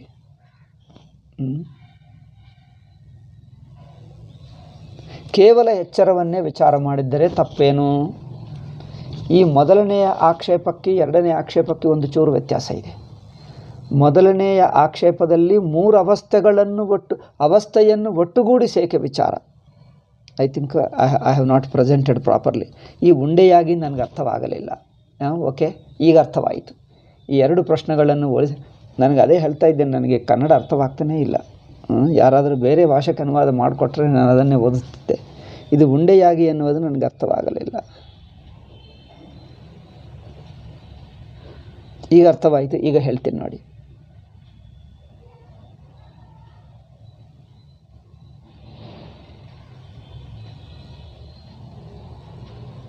ಓಕೆ, ಈಗ ಮೊದಲನೆಯ ಆಕ್ಷೇಪಕ್ಕೆ ಎರಡನೇ ಆಕ್ಷೇಪಕ್ಕೆ ಸೂಕ್ಷ್ಮ ವ್ಯತ್ಯಾಸ ನಿಮಗೆ ಗೊತ್ತಾಗ್ತದೆ. ಈಗ ನನಗೆ ಉಂಡೆಯಾಗಿ ಎನ್ನುವುದು ಈಗ ಅರ್ಥವಾಯಿತು. ನಾನು ಉಂಡೆಯಾಗಿ ಅಂದರೆ ಅರ್ಥವಾಗಲಿಲ್ಲ, ಈಗ ಅರ್ಥವಾಯಿತು. ಮೊದಲನೇ ಆಕ್ಷೇಪ ನೋಡಿ, ಜಾಗ್ರದ ಅವಸ್ಥೆ ಒಳಗಿನ ಪದಾರ್ಥಗಳನ್ನು ವಿಚಾರ ಮಾಡಬೇಕಾ ಅಥವಾ ಅವಸ್ಥೆಯನ್ನು ಒಟ್ಟಾಗಿ ಅಂದರೆ ಸ್ಟೇಟ್ ಆಸ್ ಎ ಸ್ಟೇಟ್ ಅವಸ್ಥೆಯನ್ನೇ ಮಾಡಬೇಕಾ, ಅವಸ್ಥಾಂತರ್ಗತ ಪದಾರ್ಥಗಳನ್ನು ವಿಚಾರ ಮಾಡಬೇಕಾ? ಪೂರ್ವಪಕ್ಷಿ ಹೇಳ್ತಾನೆ ಪದಾರ್ಥಗಳನ್ನು ವಿಚಾರ ಮಾಡೋಣ. ನೀವು ಪದಾರ್ಥಗಳನ್ನು ಬಿಟ್ಟು ಸ್ಟೇಟ್ ಆಗಿ ಅವಸ್ಥೆಯನ್ನು ಅವಸ್ಥೆಯಾಗಿ ಅಂದರೆ ಉಂಡೆಯಾಗಿ ಒಟ್ಟುಗೂಡಿಸಿ ಅವಸ್ಥೆಯಾಗಿ ಏಕೆ ವಿಚಾರ ಮಾಡುವುದು? ಅವಸ್ಥೆ ಒಳಗೆ ಪದಾರ್ಥಗಳನ್ನೇ ಮಾಡೋಣ ಎನ್ನುವುದು ಮೊದಲನೆಯ ಆಕ್ಷೇಪ. ಎರಡನೆಯ ಆಕ್ಷೇಪ ಏನೆಂದರೆ, ಕನಸು ನಿದ್ದೆಗಳಲ್ಲಿ ಏನಿಲ್ಲವೇ ಇಲ್ಲ, ಒಂದು ಎಚ್ಚರ ಮಾಡಿದ್ದರೆ ಸಾಕಲ್ಲವೇ? ಎಚ್ಚರ ದೃಷ್ಟಿಯಿಂದಲೇ ನಾವೆಲ್ಲ ನೋಡ್ತುವುದು. ಯಾವುದೇ ನೋಡಲಿ ಎಚ್ಚರ ದೃಷ್ಟಿಯಿಂದಲೇ. ಅದರಿಂದ ಒಂದು ಎಚ್ಚರ ದೃಷ್ಟಿಯಿಂದ ಇಟ್ಕೊಂಡು ಮಾಡಿದ್ದರೆ ಸಾಕಲ್ಲವೇ? ಎರಡನೆಯ ಆಕ್ಷೇಪ. ಸೂಕ್ಷ್ಮ ವ್ಯತ್ಯಾಸ ಇದೆ, ನೋಡಿದ್ದೀರಾ? ಈಗ ಮೂರನೆಯದು ನೋಡಿ.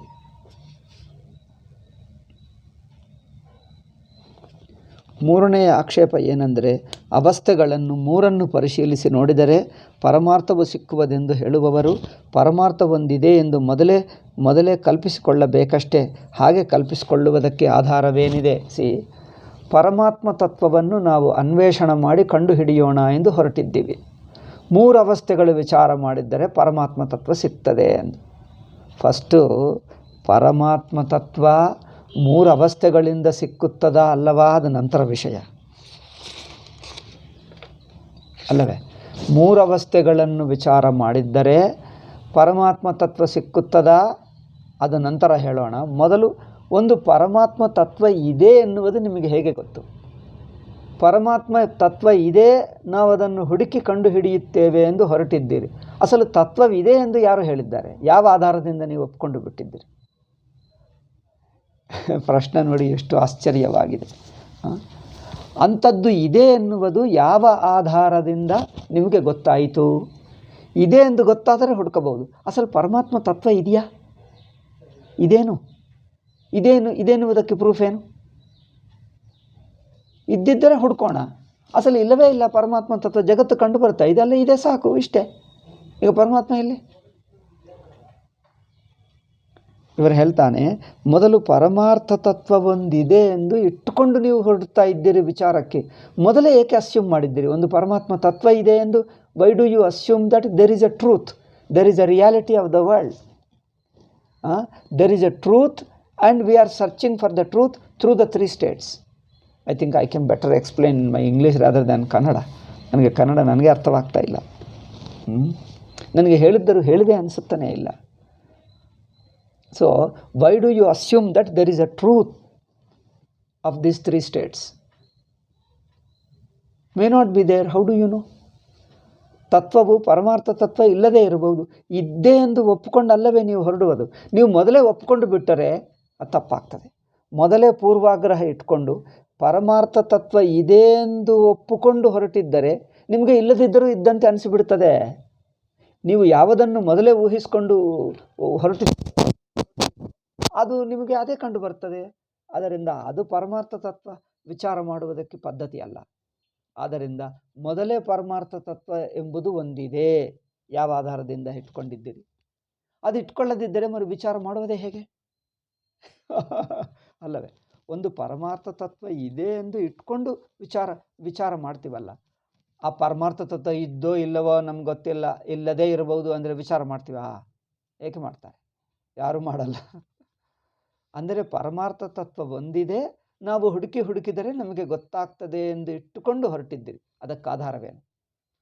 ಯಾವ ಆಧಾರದಿಂದ, on what basis you have assumed that there is a truth? On what basis you have assumed a truth and then go about searching for it?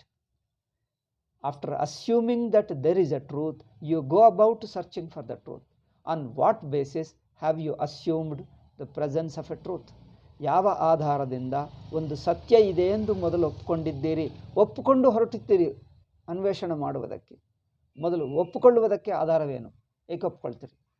ತತ್ವವಿಲ್ಲ, ಇಲ್ಲದೇ ಇರಬಹುದು. ಪರಮಾತ್ಮ ತತ್ವ ಎಂಬುದೇ ಇಲ್ಲದಿರಬಹುದು. ಇದೆ ಎಂದು ನಮಗೇನು ಗೊತ್ತು? ನಾವೆಲ್ಲರೂ ಪರಮಾತ್ಮ ತತ್ವವನ್ನು ಕಂಡು ಹಿಡಿಯೋಣ, ತತ್ವ ವಿಚಾರ ಮಾಡೋಣ, ಪರಮಾತ್ಮವನ್ನು ಪಡ್ಕೊಳ್ಳೋಣ, ತಿಳ್ಕೊಳ್ಳೋಣ. ಮೊದಲು ಪರಮಾತ್ಮವೇ ಇದೆ ಎನ್ನುವುದು ಮೊದಲು ಪ್ರೂವ್ ಮಾಡು, ನಂತರ ಹುಡ್ಕೋಣ. ಮೊದಲು ಇದೆಯಾ? ಇದೆ ಎನ್ನುವುದಕ್ಕೆ ಆಧಾರವೇನು? ಅಲ್ಲವೇ? ಒಳ್ಳೆಯ ಪ್ರಶ್ನೆ ಇದು. ಯಾವ ಪ್ರಶ್ನೆ? ಮೂರನೆಯ ಆಕ್ಷೇಪ. ಏಕೆ? ಈ ಆಕ್ಷೇಪಗಳಿಗೆ ಉತ್ತರ ಕೊಟ್ಟರೆ ನಿಮ್ಮ ಅವಸ್ಥಾತ್ರಯ ಪ್ರಕ್ರಿಯೆ ಪರ್ಫೆಕ್ಟ್ ಆಗಿದೆ. ಇಲ್ಲದಿದ್ದರೆ ಎಲ್ಲರೂ ಮಾಡ್ತಾ ಇದ್ದಾರೆ, ನಾವು ಮಾಡ್ತೀವಿ, ಸುಮ್ಮನೆ ಹುಡುಕ್ತಾ ಇದ್ದೀವಿ. ಏಕಪ್ಪ ಹುಡುಕುವುದು? ಸುಮ್ಮನೆ ಹುಡುಕ್ತಾ ಇದ್ದರೆ ನಿಮ್ಮ ಪ್ರಯತ್ನವೆಲ್ಲ ವ್ಯರ್ಥವಾಗುತ್ತದೆ. ಅಥವಾ ಪರಮಾತ್ಮ ತತ್ವ ಸಿಕ್ಕಿದ್ದರೂ ನೀವು ಯಾವುದು ಮೊದಲೇ ಊಹಿಸ್ಕೊಂಡಿಟ್ಕೊಂಡಿದ್ದೀರೋ, what you have assumed already in the beginning, ಅಂದರೆ ಪೂರ್ವಾಗ್ರಹ ಹೇಳ್ತೀವಲ್ಲ, ಪೂರ್ವ ನಿಶ್ಚಿತ, ಪೂರ್ವ ಯೋಚನೆ, ಮೊದಲೇ ಅಂಥದ್ದಿರಬೇಕು ಎಂದು ಊಹಿಸ್ಕೊಂಡರೆ ನಿಮ್ಮ ಊಹೆನೇ ಅಡ್ಡಿಯಾಗಿ ನೀವು ಯಾವುದು ಅಂದ್ಕೊಂಡು ಅದೇ ಕಂಡು ಬರ್ತದೆ, ಅಲ್ಲವೇ? ಉದಾಹರಣೆಗೆ ಹೇಳ್ತೀನಿ. ಯಾರೊಬ್ಬರು ಹೇಳಿದ್ದಾರೆ, ಒಂದು ಆಶ್ರಮಕ್ಕೆ ಬಂದರು. ಎಲ್ಲ ಮರ ಗಿಡಗಳು, ಎಲ್ಲ ಬಲ್ಲಿಗಳು, ಏನೇನೋ ಇವೆ. ಆಶ್ರಮ ಅಂದರೆ ಏನು? ಸ್ವಲ್ಪ ಅರ್ಧ ಕಾಡು ಹಾಗಿರುತ್ತದೆ. ಇಲ್ಲಿ ಹೊಳೆನರಸೀಪುರಕ್ಕೆ ಬನ್ನಿ, ಅರ್ಧ ಕಾಡು ಹಾಗೆ ಇದೆ. ಈ ಕಾಡು ಯಾರು ಕ್ಲೀನ್ ಮಾಡಲ್ಲ, ಮಾಡೋಕ್ಕಾಗಲ್ಲ. ಎಷ್ಟು ಬಲ್ಲಿಗಳು ಏನೋ ಇವೆ, ಎಲ್ಲ ಯಾರು ಮಾಡ್ತಾರೆ? ಆ ಎಲೆಗಳು ಬೀಳುತ್ತವೆ. ಇದೆಲ್ಲ ಒಂದು ಕಾಡು ಹಾಗೆ. ಕಾಡಲ್ಲಿ ಯಾರಾದರೂ ಕ್ಲೀನ್ ಮಾಡ್ತಾರೆ? ಈಗ ಅರ್ಧ ಆಶ್ರಮ ಹಾಗೆ ಇದೆ. ಅದರಿಂದ ಹುಡುಕುವುದು ಹೇಗೆ? ಹುಡುಕಬೇಕಂದ್ರೆ ಮೊದಲು ತತ್ವ ಇದೆ ಎಂದು ನೀವು ಊಹಿಸ್ಕೊಂಡು ಹೊರಡ್ತಾ ಇದ್ದೀರಿ. ಮೊದಲು ಊಹಿಸ್ಕೊಂಡಿದ್ದೇ ಯಾಕೆ? ಇಲ್ಲದೇ ಇರಬಹುದು. How do you know? ಇಲ್ಲದೇ ಇರಬಹುದು. ನೀವು ಮೊದಲೇ ನೀವು ಊಹಿಸ್ಕೊಂಡರೆ ಅದು ಉದಾಹರಣೆ ನಾನು ಮಧ್ಯದಲ್ಲೇ ಬಿಟ್ಬಿಟ್ಟೆ. ಈಗ ಹೇಳ್ತೀನಿ. ನೀವು ಇಲ್ಲಿ ತಿರುಗುತ್ತಾ ಇದ್ದರೆ ಯಾರಾದರೂ ಹೇಳಿದರೆ ಏನು ಹೇಳ್ತಾರೆ? ಇಲ್ಲಿ ಸ್ವಲ್ಪ ಹಾವುಗಳಿವೆ, ಜೋಪಾನವಾಗಿರಿ. ನೀವು ಎಲ್ಲೆಲ್ಲೋ ನೋಡುವಾಗ ಸ್ವಲ್ಪ ಹಗಲೇ ತಿರುಗಿ, ರಾತ್ರಿಗೆ ತಿರುಗಬೇಡಿ. ಅಂದರೆ ಇಲ್ಲೇನಿಲ್ಲ, ಇಲ್ಲಿ ಹಾವಿಗೆ ಚಾನ್ಸೇ ಇಲ್ಲ. ಏಕೆಂದರೆ ಸುತ್ತೆಲ್ಲ ಕಾಲನಿ ಬಂದುಬಿಟ್ಟಿದೆ. ಈಗ ಇಲ್ಲ, ಹಿಂದೆ ಬರುತ್ತಿತ್ತು ಏನೋ, ಈಗ ಏನಿಲ್ಲ. ಯಾವುದೋ ಒಂದು ಆಶ್ರಮಕ್ಕೆ ಹೋದರೆ ಸ್ವಲ್ಪ ಕಾಡು ಹಾಗಿದ್ದರೆ ಜನರು ಹೇಳ್ತಾರೆ, ನೋಡಿ ಸ್ವಲ್ಪ ಹಾವುಗಳಿದೆ, ಸ್ವಲ್ಪ ಜೋಪಾನವಾಗಿರಿ. ಈಗ ಅಷ್ಟೇ ಅವರ ಮನಸ್ಸಿಗೆ ಹತ್ತು ಬಿಟ್ಟರೆ ಅವರಿಗೆಲ್ಲ ಹಾವುಗಳೇ ಕಂಡು ಬರ್ತಾ ಇರ್ತವೆ. ಇಲ್ಲದ ಕಡೆನೂ ಹಾವು ಕಂಡು ಬರ್ತದೆ. ದೂರದಿಂದ ಅಲ್ಲೇನೋ ಹಾವಿರ್ಬೋದು ನೋಡಿ, ದೂರದಿಂದ ಏನೇನೋ ಹಾವುಗಳೇ. ಅವರು ಹೇಳಿದ್ದಾರೆ ಇಲ್ಲಿ ಹಾವಿದ್ದಂತೆ. ನೀವು ಪರಮಾರ್ಥ ತತ್ವ ಇದೋ ಇಲ್ಲವೋ, ಇದೆ ಎಂದು ಮೊದಲೇ ಊಹಿಸ್ಕೊಂಡರೆ ನಿಮಗೆ ಇಲ್ಲದೆ ಪರಮಾರ್ಥ ತತ್ವ ಕಂಡು ಬರುವುದು ಶುರುವಾಗ್ತದೆ ಅಲ್ವಾ? ನೀವು ಹಾವಿಲ್ಲದಿದ್ದರೂ ಹಾವಿದೆ, ಜೋಪಾನ ಎಂದು ಹೇಳಿಬಿಟ್ರೆ ಸಾಕು, ಈಗ ಎಲ್ಲ ಕಡೆ ಹಾವೇ ಕಂಡು ಬರ್ತದೆ ಅವರಿಗೆ. ಈ ತರಹ ಕಂಡು ಬಂದರೆ ಅದು ಪರಮಾರ್ಥ ತತ್ವ ಆಗುತ್ತದಾ? ಅದರಿಂದ ನೀವು ಮೊದಲೇ ಪರಮಾರ್ಥ ತತ್ವ ಇದೆ ಎಂದು ಊಹಿಸಿಕೊಳ್ಳುವುದೇಕೆ? ಪ್ರಶ್ನೆ ಚೆನ್ನಾಗಿದೆ ನೋಡಿ. ಇದಕ್ಕೆ ಉತ್ತರ ಮುಂದೆ ಬರುತ್ತದೆ. ಇದು ಮೂರನೆಯ ಆಕ್ಷೇಪ. ಈಗ ನಾಲ್ಕನೆಯ ಆಕ್ಷೇಪ ನೋಡಿ. ಪರಮಾರ್ಥವೆಂಬುದು ಒಂದುಂಟೆಂದು ಇಟ್ಟುಕೊಂಡರೂ ಅದನ್ನು ಮನುಷ್ಯನು ತಿಳಿಯುವುದು ಸಾಧ್ಯವೆಂಬುದು ಹೇಗೆ? ಓಕೆ, ಪರಮಾರ್ಥ ತತ್ವ ಎಂಬುದು ಒಂದಿದೆ ಎಂದು ಸುಮ್ಮನೆ ಇಟ್ಕೊಳ್ಳೋಣ. Let us assume, let us accept tentatively. ಇಟ್ಕೊಳ್ಳುವುದು ಅಂದರೆ ಏನು? Tentatively accept it, tentatively assume.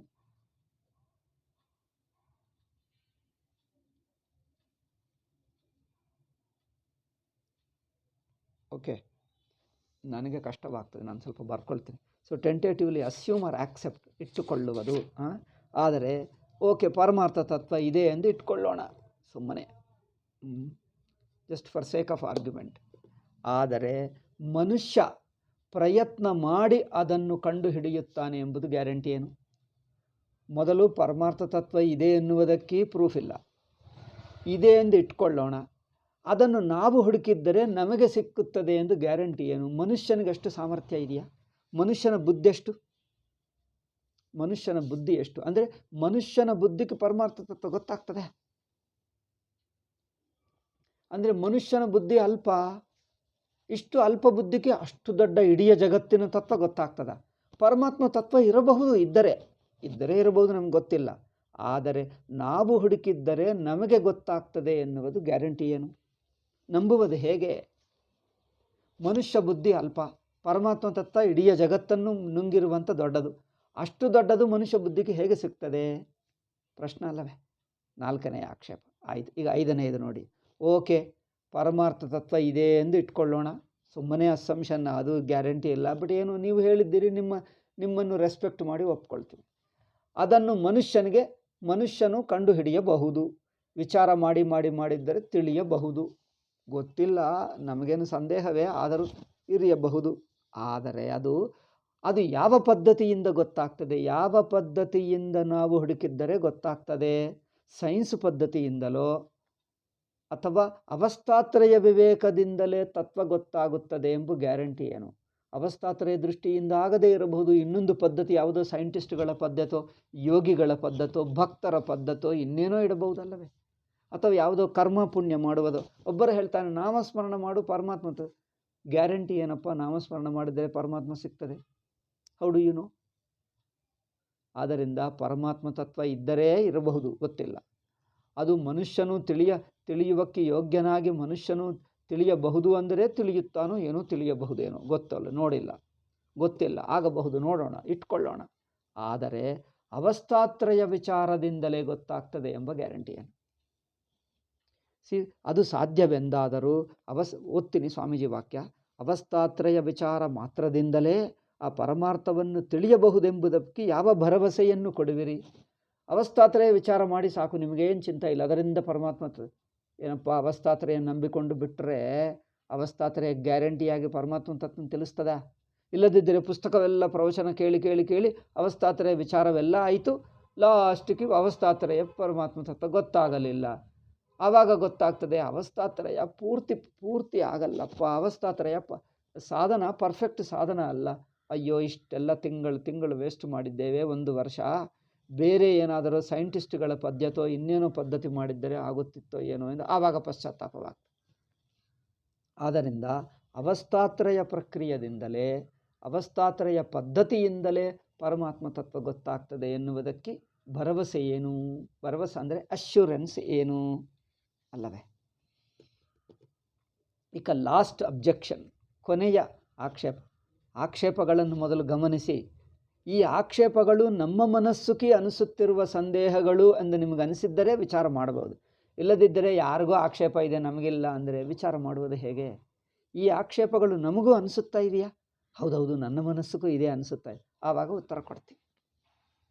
Okay, ಒಂದು ವೇಳೆ 6ನೇ ಅಬ್ಜೆಕ್ಷನ್ ನೋಡಿ. ಒಂದು ವೇಳೆ ತಿಳಿಯಬಹುದೆಂದು ಇಟ್ಟುಕೊಂಡರು, ಅವಸ್ಥಾತ್ರಯ ಪ್ರಕ್ರಿಯೆಯಿಂದ ಪರಮಾತ್ಮ ತತ್ವವನ್ನು ತಿಳಿಯಬಹುದು ಎಂದು ಇಟ್ಟುಕೊಂಡರು, ಅಸ್ಯಂಶನೆ ಮತ್ತೆ ಆ ತಿಳುವಳಿಕೆಯೇ ಓಕೆ ಅವಸ್ಥಾತ್ರಯ ಪ್ರಕ್ರಿಯೆಯಿಂದ ತಿಳಿಯುತ್ತದೆ ಎಂದು ಇಟ್ಕೊಂಡರೆ ಯಾವುದೋ ಒಂದು ಜ್ಞಾನವಾಗುತ್ತದೆ ಅಲ್ಲವೇ? ಅವಸ್ಥಾತ್ರಯ ಪ್ರಕ್ರಿಯೆಯಿಂದ ವಿಚಾರ ಮಾಡಿದ್ದರೆ ಯಾವುದೇ ಒಂದು ತೀರ್ಮಾನ, ಯಾವುದೇ ಒಂದು ನಿಶ್ಚಯ, ಯಾವುದೇ ಒಂದು ಜ್ಞಾನ ಬಂದು ಬಿಡ್ತದೆ. ಆದರೆ ಬಂದ ನಂತರ ಅದೇ ಜ್ಞಾನವೋ ಅಥವಾ ಇದಕ್ಕಿಂತ ಹೆಚ್ಚಿನ ಜ್ಞಾನ ಇನ್ನೊಂದಿದೆಯೋ ಹೇಗೆ ಗೊತ್ತು? ಅಂದರೆ ನಮಗೆ ಬ್ರಹ್ಮಜ್ಞಾನವಾದರೆ ಅದು ಬ್ರಹ್ಮಜ್ಞಾನವೋ ಅಲ್ಲವೋ ಎನ್ನುವುದು ಹೇಗೆ ಗೊತ್ತಾಗ್ತದೆ ಅಲ್ಲವೇ? ನಮಗೇನೋ ಜ್ಞಾನವಾಯಿತು, ವೇದಾಂತ ತುಂಬ ಶ್ರವಣ ಮಾಡಿದೆ. ಈಗ ಸಂದೇಹ ಬರುತ್ತದೆ, ನನಗೆ ಬ್ರಹ್ಮಜ್ಞಾನವಾಯಿತಾ? ನಾನು ಬ್ರಹ್ಮಜ್ಞಾನ ಅಥವಾ ಅಲ್ಲವಾ?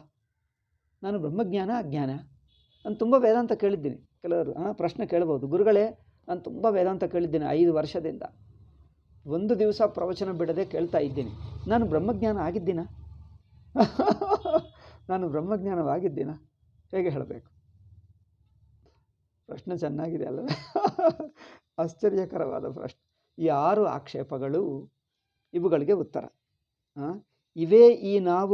ಇವೇ ನಾವು ಈ ಕಿರಣದಲ್ಲಿ ಪರಿಶೀಲಿಸಬೇಕೆಂದುಕೊಂಡಿರುವ ಆಕ್ಷೇಪಗಳು ಈ ಉಪಖಂಡದಲ್ಲಿ